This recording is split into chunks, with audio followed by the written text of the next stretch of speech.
Nothing like looking outside and finding packages. Pretty sure this should be the tie rod ends. Double check.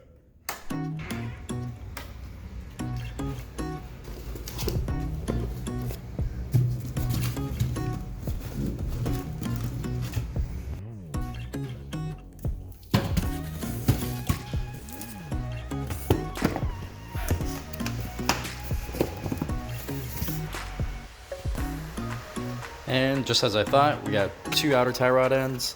I have a gasket for the rear diff that I thought the stock one was leaking. It may or may not be. I have to double check it, but either way, I'll need one when I reassemble the Mark III LSD one that I have good. I'm gonna take it apart, have it rechecked, check all the shimming on it, clearances. Got that, just waiting on the inner one to get this done. And I forgot, I had one more package that I forgot to open up. I don't think you're gonna guess what this is. Just do a little sneak peek here.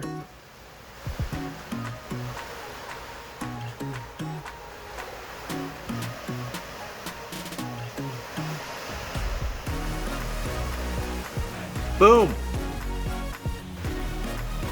You already know. Kinda got an alright deal on it. You know, I'm trying to plan ahead, so now next thing I'm looking for are some GS2 cams to put in while I put these in. So, gonna keep an eye out. More. Hell yeah, who doesn't like getting parts?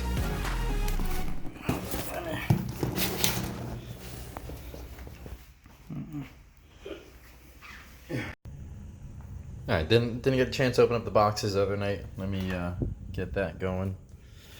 It's pretty sweet to walk in the garage and see this. But that's not what we're here for. Boom! This is what we got. Got some wiper blades, inner tie rod. Where are my outer? Didn't I get outer? Am I losing my mind? Hold on. Hold up. Wait a minute. Alright, that's what I thought. I knew we got. What the? Oh, here we go. Now we got some outers from last time. Perfect. They're different sets, whatever. It's not a big deal. But I got that. So first thing in the morning, gotta wake up, jack up the car, put it on jack stands, spray WD-40 on all the connections we're gonna be loosening up. I'll let the car sit, run over to the auto parts store, rent the inner tie rod tool, come back, get that done. Gonna make the lines for the catch can that I got over here, do that. Also, before I run to the store, I'm gonna disconnect the fuel drain line and disconnect it from the fuel hanger out in the back of the car. That way I can install the flex fuel sensor. I've been putting it off, I don't know why. So I'm gonna get that done tomorrow as well. Wiper blades, inner outer tie rods, bleed the brakes. Nothing I'm gonna get done tomorrow. Bleed the brakes while I have the wheels and the whole car jacked up. Have my neighbor come over, give me a hand. So that's it for maintenance. And also still have an oil leak over here on the intake side they gotta figure out.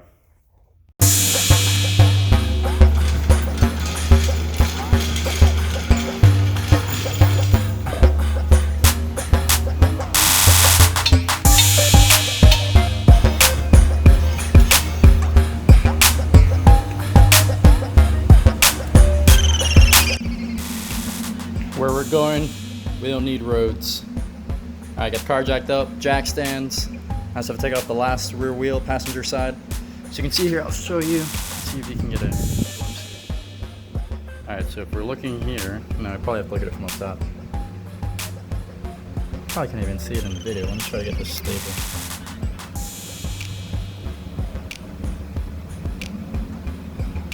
Well, there's play right there. And if we look here, that knuckle's turning, or that tie rod, the outer tie rod is turning the same amount as the hub, so it's the inside one that's moving, that's loose. So we're gonna jump in here, gonna take off these boots, and then from there we'll be able to see how the inner tie rod is connected. I got the tool to disconnect it. This one over here is just a king nut with a cotter pin through it, so all we do is take off the nut, or first you take out the pin, undo the nut, you smack against the side of the knuckle, and the vibrations of it loosen the outer tie rod. That'll bring that out, and then on the inside one, I'll show you how I use the tool. Pretty simple. So I got the bottom one knocked out. Like I said, I was just hitting it on the side, bounced down. There was this small clip holding on the outside of the boot. Then on the inside that held it on, mine was pretty cool. Instead of having like the non-reusable metal zip ties, mine is actually a Phillips head. So it's kind of like a worm clamp, but for boots. And then I went ahead, so I got this kit from Advanced. You rent it, but you buy it and then return it. That's how the guy was explaining it. But so it comes with all these different sizes. You figure out which one fits on the inner tie rod. So on this one, for the Toyota on mine, my 89 Cressida, I'll tell you what size it says. So it says 1.25 inches.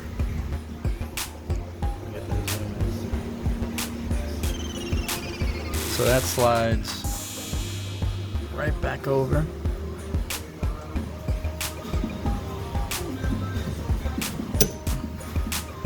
But for me to be able to get the tube on, to get that on, I have to take the outer off first. I'm gonna put this back in, tighten it back up a little bit, loosen this nut that tightens the outer one, take that off, and I'll be able to go ahead and take off the inner one. So I got both of them side by side, new one on the right, old one on the left. It has play inside and out right here where it goes into the ball joint. The new one, there's no play, anything whatsoever. So you already know it's gonna make a difference there. You got inners, outers.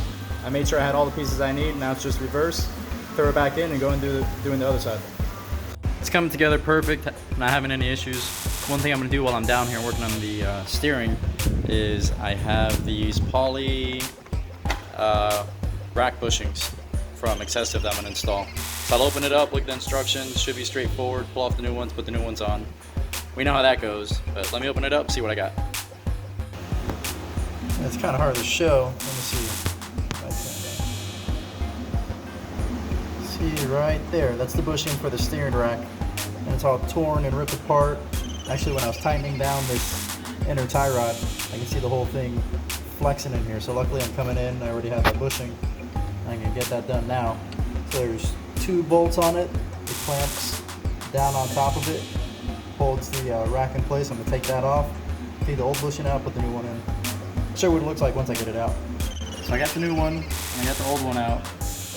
Can you tell any difference? Which is which? This thing was all crappy. It came off in pieces. I didn't rip it. That's how it was already sitting in there. And that thing's seen better days. It's probably been in there the whole 30 years. So hopefully this will be a nice upgrade. Hopefully it's just as easy to go in as that one wasn't that hard to get out. Gonna find out.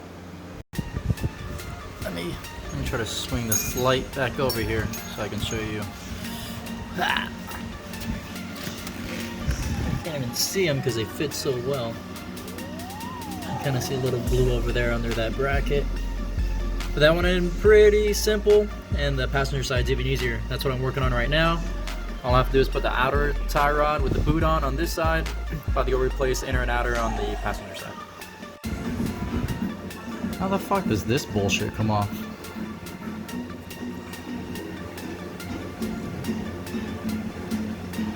I see gray nut on the left, gold nut on the right. Normal thread, just try to get something around this one. Is that the gold? Something around that one.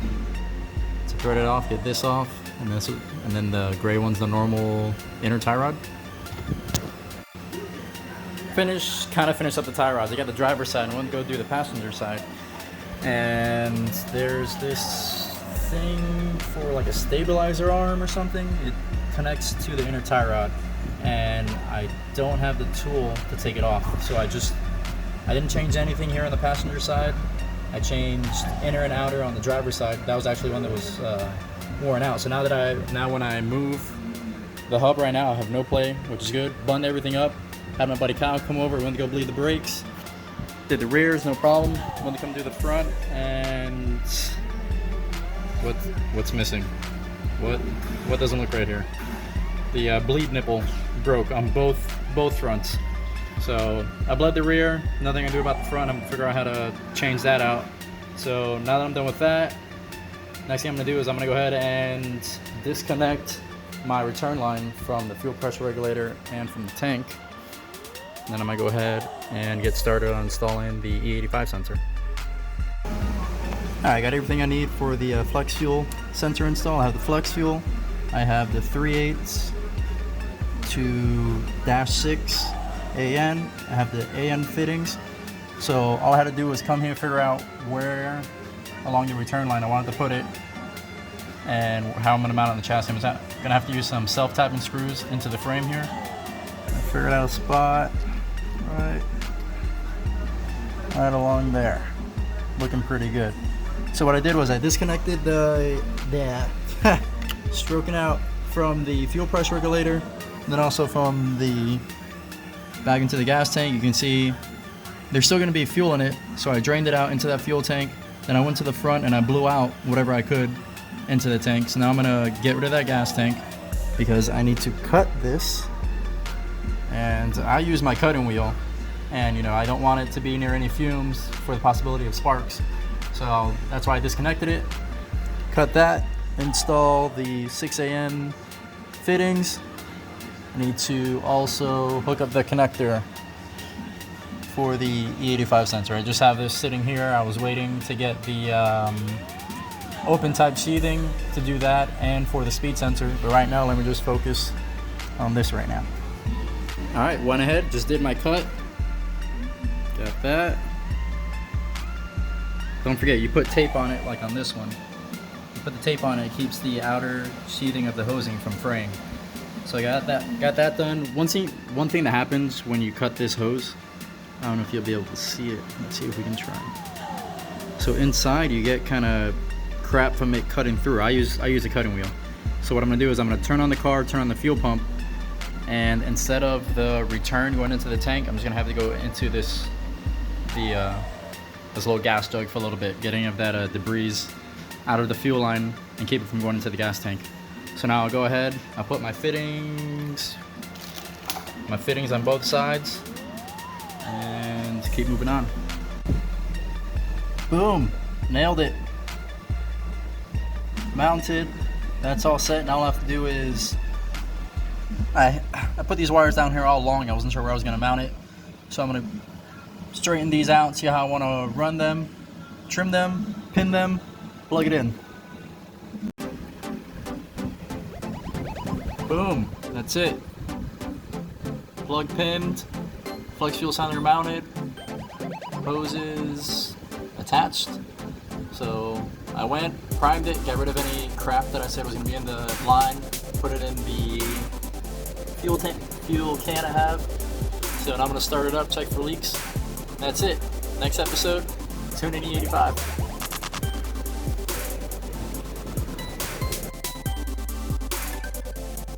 DHL driver comes in and leaves the package and runs away. Whoop.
Got the shifter in, all taken apart from the packaging.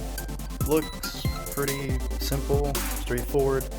The instructions I had to read a couple times to figure out what they were saying. I think I understand it, but as I was taking this apart, I got an email that my shift knob was just delivered. I gotta go pick that up. It's the cheapest thing I could find on eBay. It was like $12. It has a 1 through 5 shift pattern with the reverse on the right down position. So let me go pick that up and see how that looks with all this together. It's pretty good timing. Nailed it. Picked it up. Nice white packaging. It has to be high quality, right?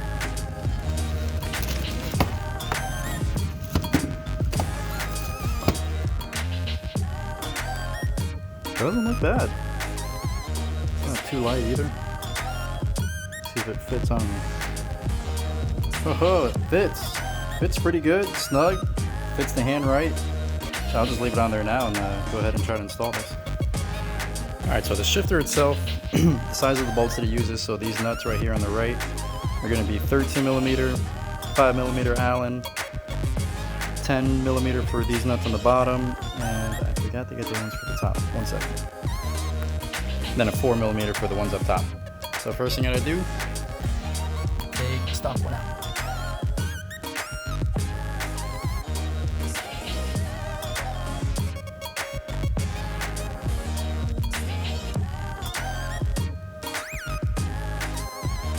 Got it in, got it bolted down preliminarily. I haven't put all the, I'm supposed to put Loctite and all the stuff on it. I didn't do that. I want to drive it first, make sure it's the way it's supposed to be before I put Loctite on, lock it all down. But one thing you notice is that this thing is pretty high. If you have it crested up and you look through here, it's probably even with where the cassette goes in, all the way up here. This thing is high. It kind of reminds me of like a truck, but I'll take it for a spin here shortly. It says I need some gasket maker to put down between the base and the transmission. I don't have any gasket maker, but like I said, I want to drive it, make sure it shifts good, feels good, before I bolt it down permanently. So let me put my makeshift pre-boot on here, and I'll drive the actual car to go buy the gasket maker. Alright, don't mind the mess over here in the corner. I just threw stuff down there. I just want to take it for a ride before like I said, I bolt it down completely. So, first impression, clutch in, we get a feel for the throw of it. I mean, this thing is short, and it actually goes into reverse without an issue. But no, I mean, I hate how tall it is. It's really high. I mean, if you look in comparison to steering wheel, I mean, I guess, but it's still, I mean, really short throws. We'll go for a little cruise, see how it feels. But first impression, just sitting here, feels good. Alright, so first impressions, this thing is way too tall. It's like, I feel like this is kind of height of a shifter that you get when it's a sequential and you're just a pop, pop, pop, you know, just a quick push or pull on it. But this one is, it's tall. I don't like how tall it is. It's literally, if my hands are on the wheel, it's almost a direct lateral motion to grab the shifter. And it's weird because I feel like it makes the shifts feel shorter, but you still have a long throw from the top of the shifter. If that makes any sense as far as like geometry on it. Man, I wish it was shorter, but it is what it is. We'll get out here on the road in a second. I'll do a little pull, see how it feels going through the gears with a little bit of RPM.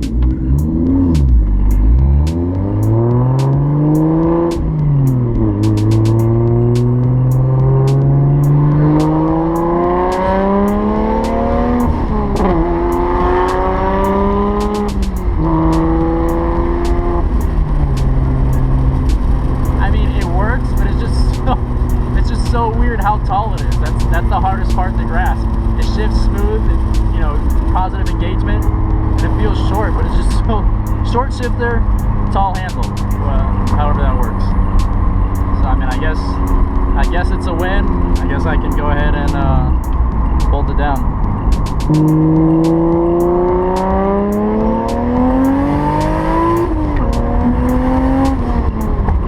So it's the first hood rat session we're gonna have going on.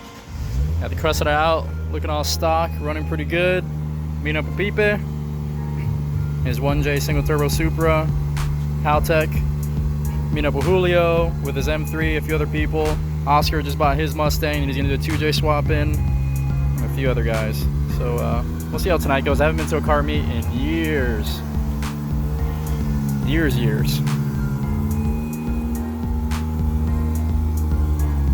I feel like deja vu. I always make fun of his muffler. It gets quieter when he revs.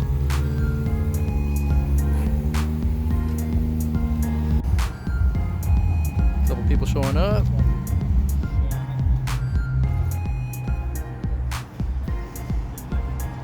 right now. Bati boy.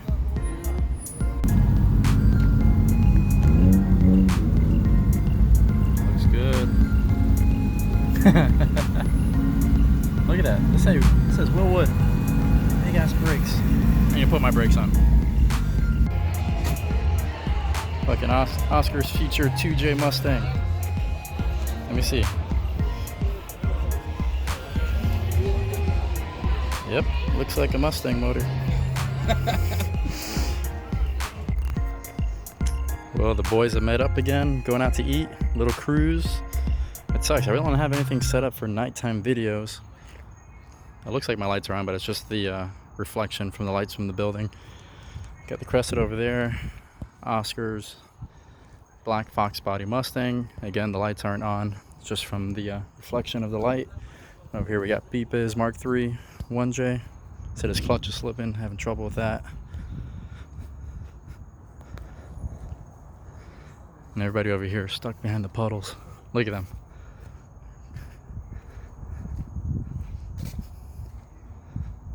Turbo E36.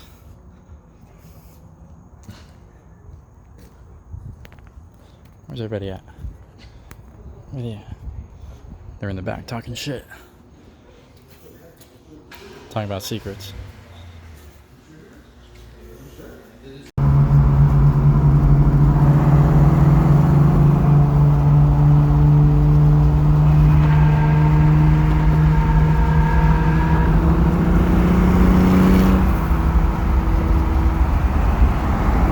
Oscar in the Fox body. Beepa Supra. It's too wet out to do anything. So I installed the flex fuel sensor, and for some reason it keeps reading 0.38 on the AEM, so I think it might be a bad sensor. I have it wired correctly as far as I can tell. And I've seen other people have issues with it, so I bought another one. I'm gonna swap it out. Hopefully that fixes that. All right, so what I got going on here is I'm gonna plug in the new sensor, see how it looks. So right now, this is the AEM Infinity showing the readings that I'm getting right now. It's showing raw of 87, which scales at the 0.37. So how the flex fuel sensor works is at 50 at 0 and at 150 it's 100%, which means complete. So ideally we want the 85 out of the pump. So right now it's showing 0.37, which is not correct. So let me disconnect it. Hopefully we see a difference. So hold on. All right, so I disconnected it and the reading goes down to 0. That's good. So let me plug in the new one. Let's see what we get. Perfect. Plug in the new one. So we're getting raw of 50, which scales it to 0, which is perfect. There's no fuel going through it. I just have it hanging there. So we're getting 0% ethanol content right now. So this sensor is good, which means the old sensor is bad. I'm gonna swap it out real quick, and that means we'll be able to tune on E85 hopefully next time. All right, got the new sensor installed. Got the fuel running through it. I haven't seen what it reads yet. So opened up the Infinity tuner, turn the key to power. We'll go to our wizard, see what the input is on it. So we go to input assignments. I think it's speed and frequency, flex fuel content setup. So right now it's saying I have 10%. I'm running E10 right now, which isn't that bad. But at least I know this sensor is working, and I'll be able to do a flex fuel setup pretty soon. What am I doing today? Not today. It'll definitely be the next episode to be tuned on E85. So got that set up. Stay tuned for that one.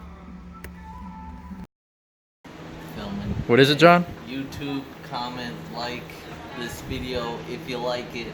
Watch some more if you don't like it. Terrible. Doing it too normal.